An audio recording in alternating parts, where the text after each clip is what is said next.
Hello. Bonjour, hi. It's really nice to have you here. And today, Pia, you're going to tell us a little bit about what you do in terms of professional various approaches that you've integrated in your work. Shall we start with this? Yes, thank you. Right, so I began my professional path to work as a social worker.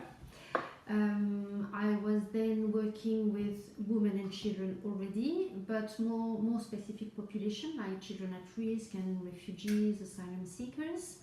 Then I I moved on too because every path stays there and I'm using them. Yes. Life coaching, and then I was more working with still women but expatriate women. And then something happened in my life before I moved on to the next step. I was diagnosed with a rare condition, a sarcoidosis, and I have a big smile now because I deeply know how much it helped me being where I am now. But the rare condition, by definition, you don't have any treatment, so it might resolve themselves.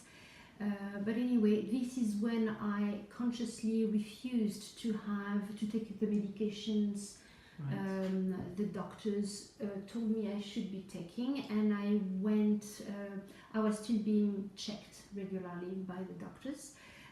But I chose a different path, and I chose to be treated and discover EMDR, that's the other one. EMDR, eye movement desensitization reprocessing, which is a tool I'm using at the moment as well in my therapy room. EFT, emotional freedom technique, which is the tapping, and hypnosis and self-hypnosis. So I had many symptoms, many debilitating symptoms, and I've cured them. I have managed them within 3 months, and they disappeared. Wow, 3 months. 3 months. That's really short. It is. Wow. For the symptoms I had. And I changed radically the way I perceived myself, the way I nourished myself, both emotionally and with the food intake. All right. Big change. Okay. Yeah. And lately, in the last few years, you've trained in hypnotherapy. Yes, I have. Then all that opens me to the unconscious mind, which I always believed in. Well, you want to recognize it or not, but it's there. So I wanted to have a proper tool to be able to use it with the people who come and work with me. So with my own personal path, I thought, well, it has to be EMDR, hypnosis and self-hypnosis. So yes, I've trained and I am now a clinical hypnotherapist. So what are the conditions or the problems that you work with and you love working with, and how can you help? Well, the core of the people who come and see me are women and children. And what I love, I've always been asked, what is your niche? I dislike that word very much. My niche is anybody who wants to come and work with me, basically. What I love, what I'm passionate about is what we were just talking about a bit before we began this interview. What I'm passionate about is what is hidden to the person themselves, or hidden because of protection. We all wear masks and they are useful, but my work is to make people aware when they are willing to, which is the case when they come and work with me, willing to be aware of the masks they are using, why they are using their masks, and be thankful of those masks being there, because it helps the person be alive and move on their life path. But if you are aware of them, you create a healthy distance, and then you can manage them and you can use them in a supportive way. So what I'm passionate about is humankind, and the beauty of the core of each individual. And I love making people be in touch of their own personality. Yeah. So how do you think, even not, you know, in general, how can we help ourselves? What are the fundamental beliefs that you think are very helpful for us to develop as functional human beings? That's a big question. I know that's a big question. And there is no recipe, I believe. What's for you personally? What are the most important ingredients to have to? So the most important ingredient, and that's what I have discovered when I began my personal path, when I was diagnosed with that illness. Okay. And this is what I believe is helping the people who come and work with me, is discovering who we are deeply. Yes. When I say discovering, it's with love and respect. For me, love is, the definition of love for me is acceptance. Yes. And that is the foundation of any therapeutical work, is self-acceptance. Because when you have that self-acceptance, which means no judging, there's no point in judging when you're in therapy and you want to move on. Because what can be seen or perceived at a point as being unsupportive or difficult or painful, you can fight and move around and jump and do whatever you want. If you are not meeting it, if you are not acknowledging it, then you will never be able to change anything if ever that is your aim. So it's really about acknowledging, connecting, accepting, which does not mean, when I'm saying accepting, it doesn't mean fatality. It doesn't mean, well, it's there, I'm stuck. No, it is there. It is there for a reason. Usually thanks to it, you've been able to move on to the next step. But when you are aware that is not helpful, then it's time to work around it. But working around it, again, I'm repeating myself, but it has to go through acknowledging it and recognizing it. So, in your experience, your condition, I'll call it a condition, was an opportunity to grow. Oh, huge. And do you Big time.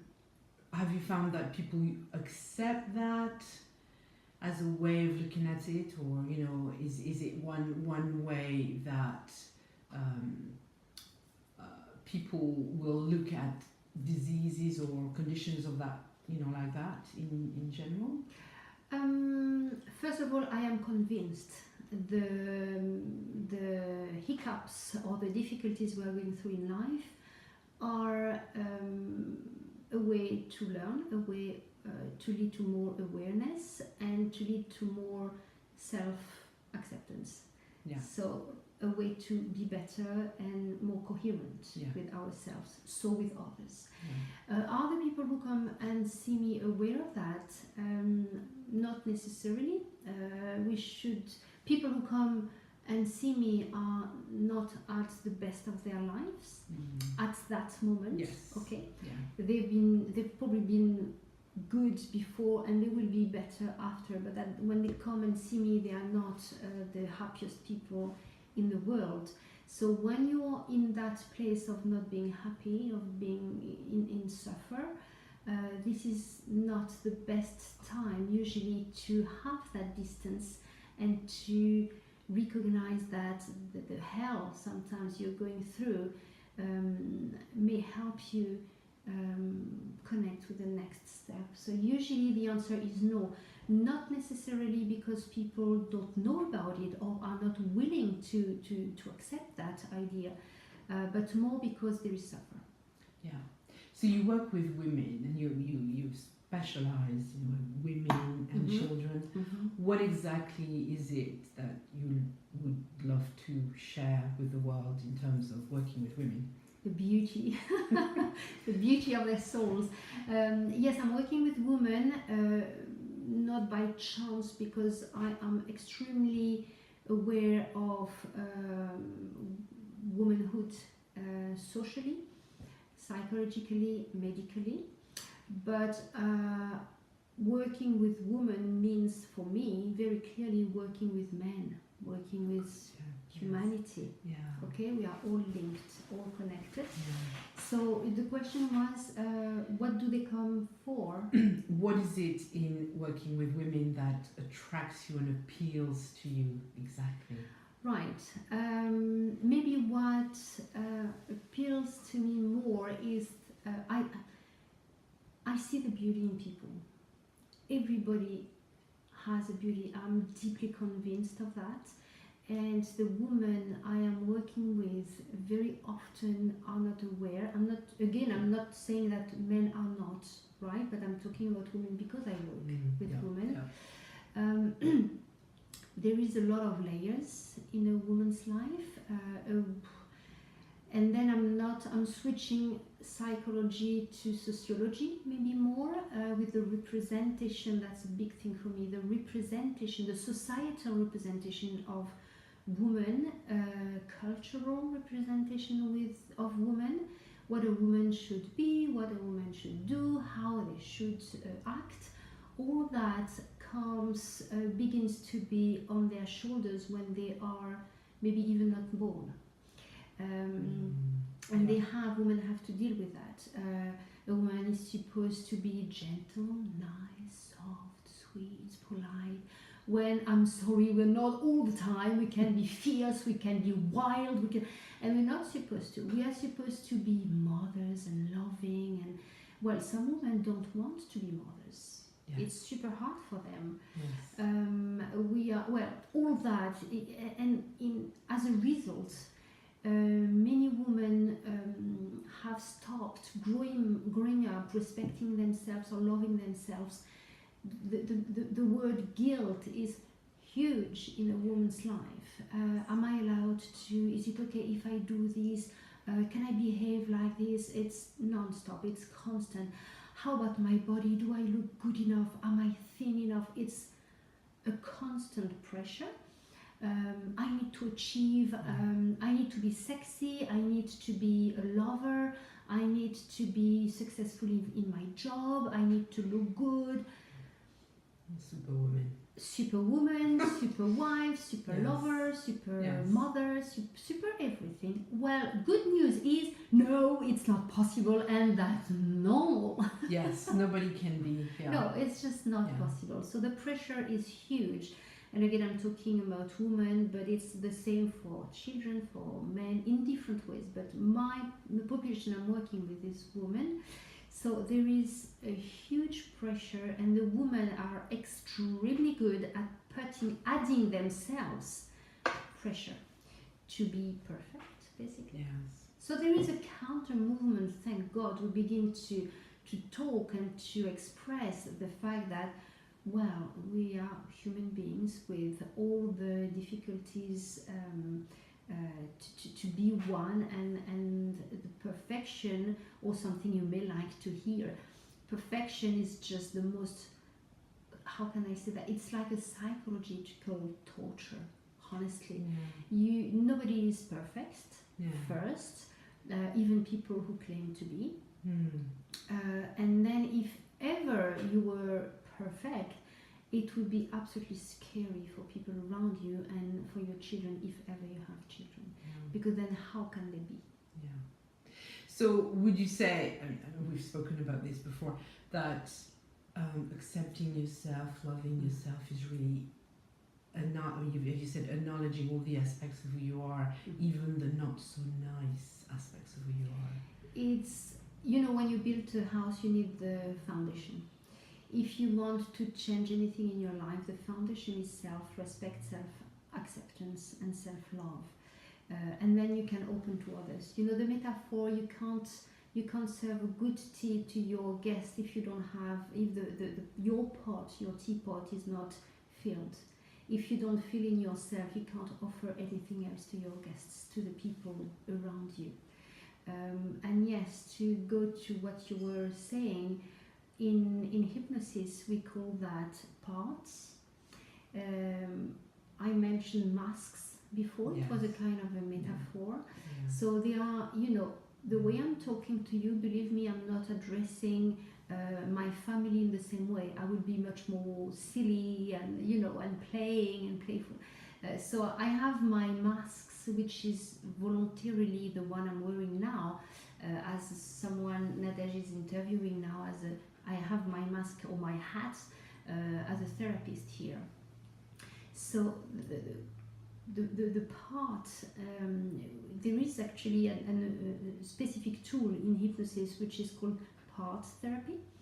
It means that we are working, again in hypnosis we put persons into that state of trance. Okay. And when we are there, we are working with the parts which is supporting them and the parts which they do not want to have. For example, if I'm working with a woman who wants to lose weight and is binge eating, there is that part that makes her binge eat. Mm-hmm. How do you say that in English? Yeah.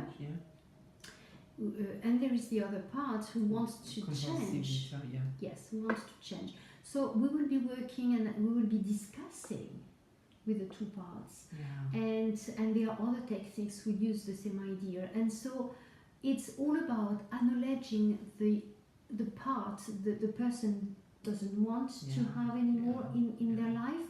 Yeah. But the main thing is to thank that part, because if that part is there, it is because at a point in the person's life, this part had a role and was being supportive.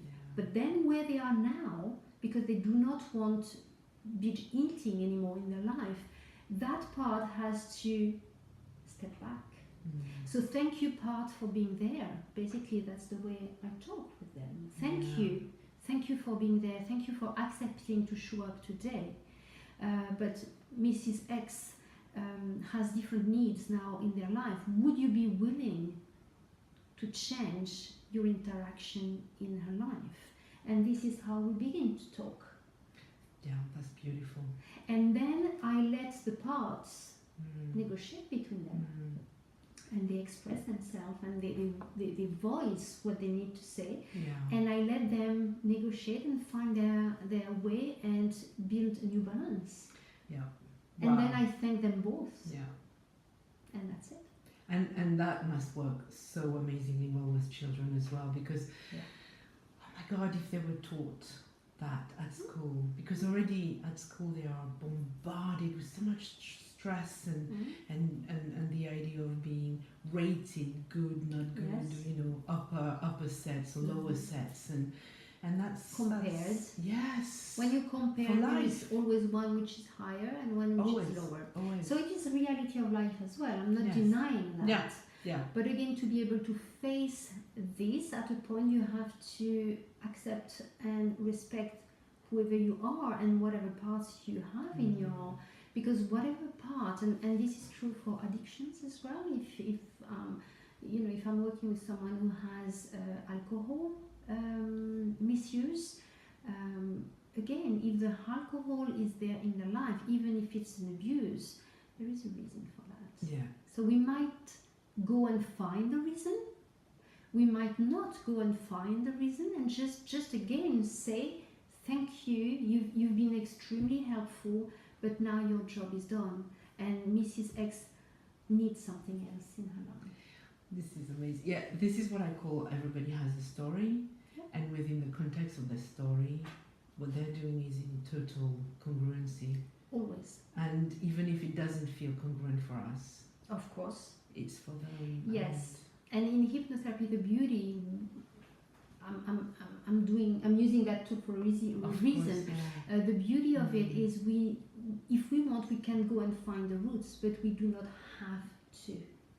We don't need necessarily to go and find the why. We can if we want to, but we don't have to. No, and sometimes the why, you spend a long time on the why without resolving. And again, if the person wants to, we can go and work on the why. But if the person doesn't want to, it might resolve without having to. So, would you say the work you do in terms of how long it takes? The big question That's, has been that's asked another big question. all the time. It's very uneasy to answer because it Yeah. will depend. If someone comes and want to address insomnia, sleep issues, it can be done. If it's purely behavioral, it can be done 2 sessions. If it is a symptom due to something else, Then, we can uncover something Yeah. else to be. Yeah. You know, I was working a while ago with someone who had sleep issue, but the sleep issue again. When someone comes with what they say is my issue, my problem, for me, in my grid, it is a symptom of something. It's a useful symptom, or it has been useful, and so that person had been sexually assaulted. yeah. Okay, Yeah. so you see what I mean. Yeah, So yeah. you might need longer. So people ask me that question all the time, and I'm always answering this and saying, after a few sessions, I will be able to tell you. Yeah. Sleep, behavioral, 2-3 sessions. Trauma, depending again on the trauma, it might take a few sessions, and you know. And I remember working with a person, and I knew it would be at least 10 sessions. Yeah. But again, the person is always the one saying, I'm done, I'm finished. And then I'm happy to finish. Yeah. And then that's their call. Still, 10 sessions is not much compared to the talking approaches, which can take decades. Yeah. Funny enough, usually people who come and see me say, no more talking therapy. Yeah. Because usually, very often they've tried and didn't work for them. Yeah. Yeah. I'm not saying talking therapy doesn't work. I'm not saying that at all. But I'm saying it depends. You know, when people choose hypnotherapy, there is a reason. Yeah. Yeah. So back to the same idea, what you were saying here, mentioning that whatever issue condition is coming up, you're looking at it as a signal. Something which is important to look as a signal to a certain imbalance. So therefore you look at it with a benevolent eye. And I love this because this is so different from what society tells us.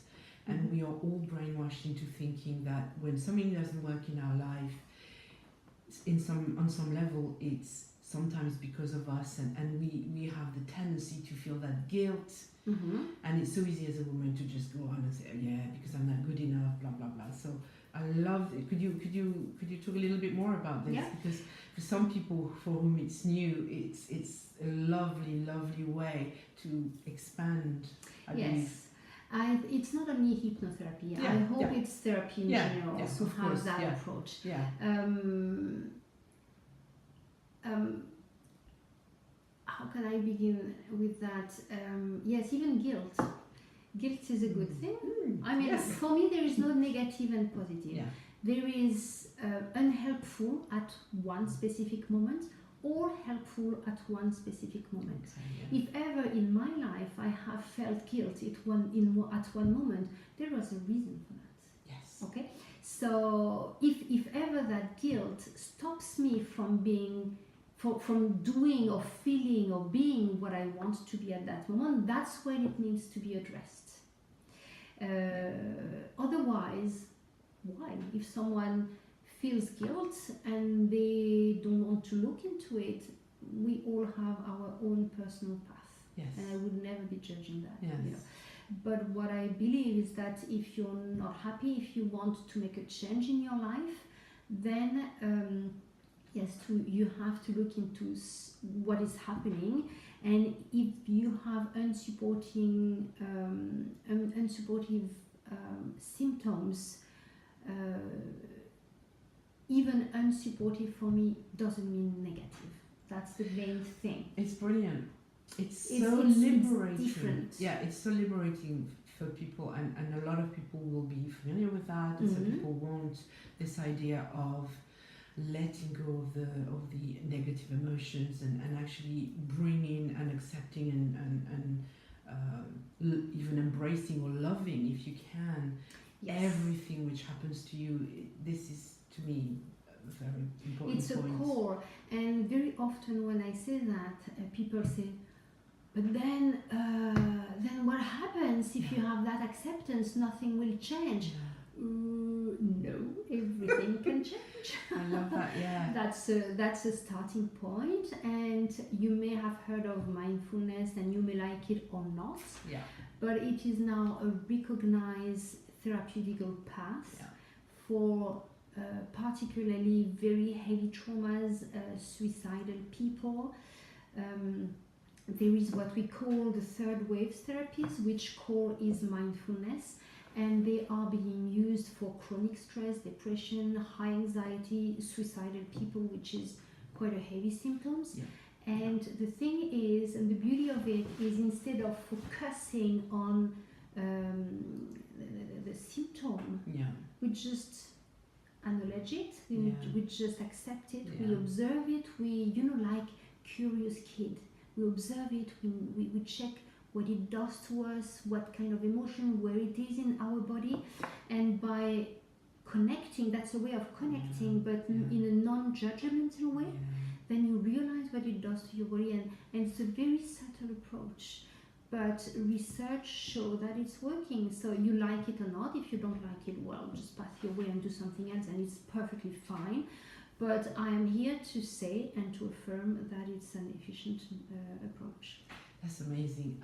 What else would you say? Is there anything else that you'd say is core belief, core to your approach and your way of life? Maybe they're two different things. No, they are. I think they are quite similar. Humility. Oh, yeah. Humility, big one, and it's a daily work, by the way. Daily awareness. Humility means you are getting and you are learning to be aware of yourself. And you're learning that you're neither above or under someone, but you're just connecting with other people, because we anyway are connected. We're just part of the living chain, and living meaning everything you can see, feel, and connect with.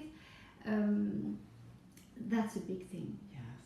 And because with humility for me means power. Yes. Acceptance means power. And by power, again, it's not a ranking.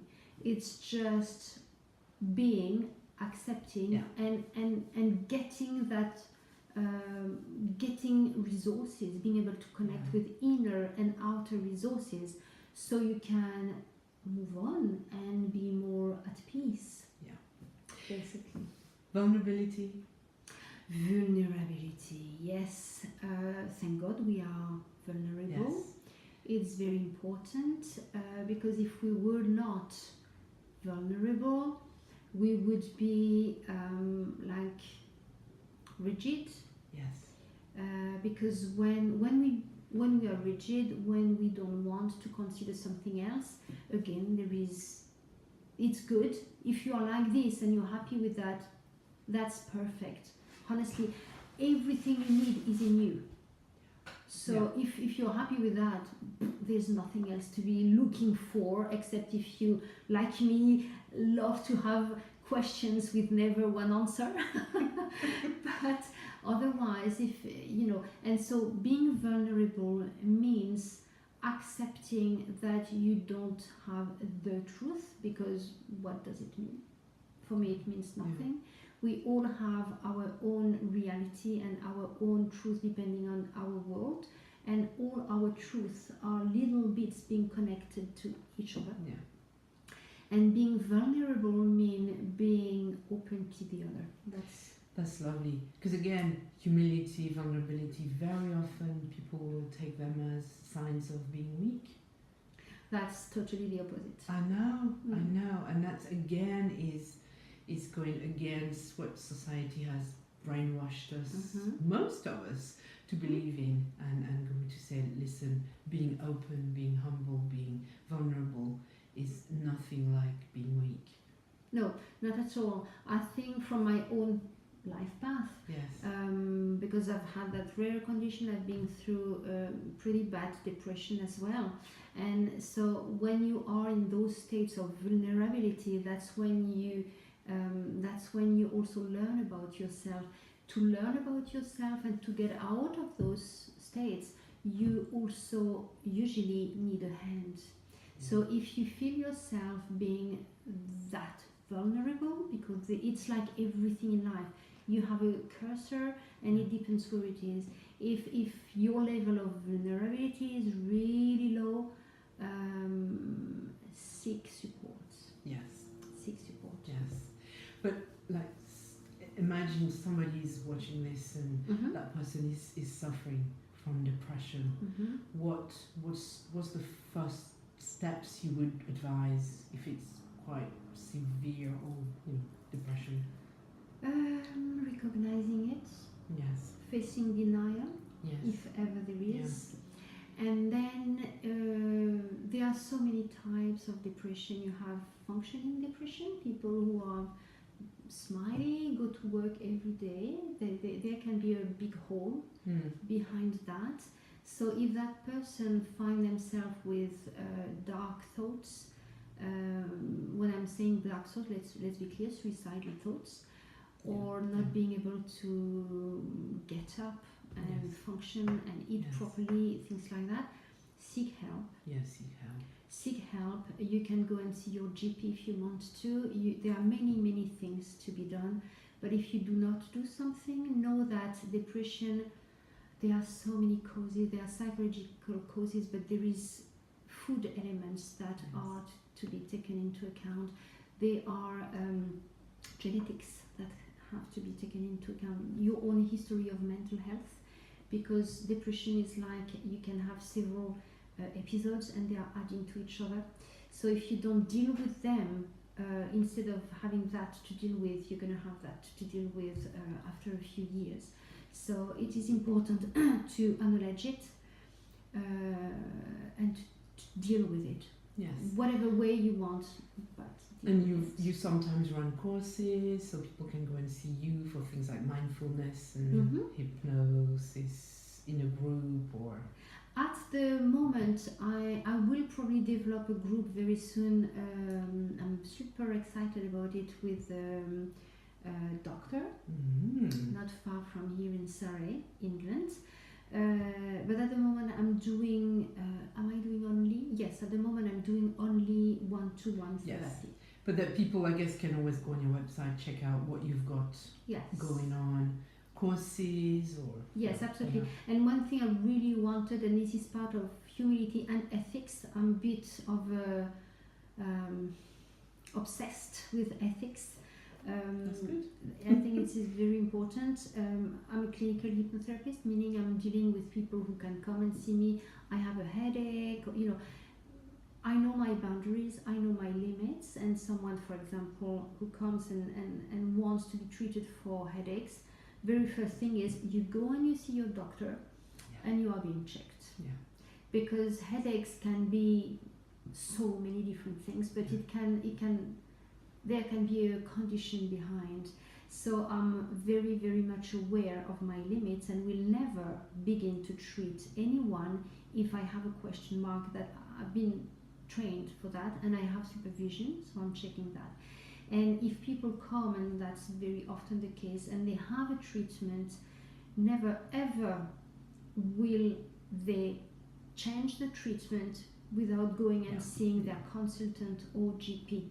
Okay, even though, and it happens a lot with anxiety or sleep. Even if you sleep better, even if your anxiety lowers, you don't change your prescription. You go and you see your doctors and then check with them.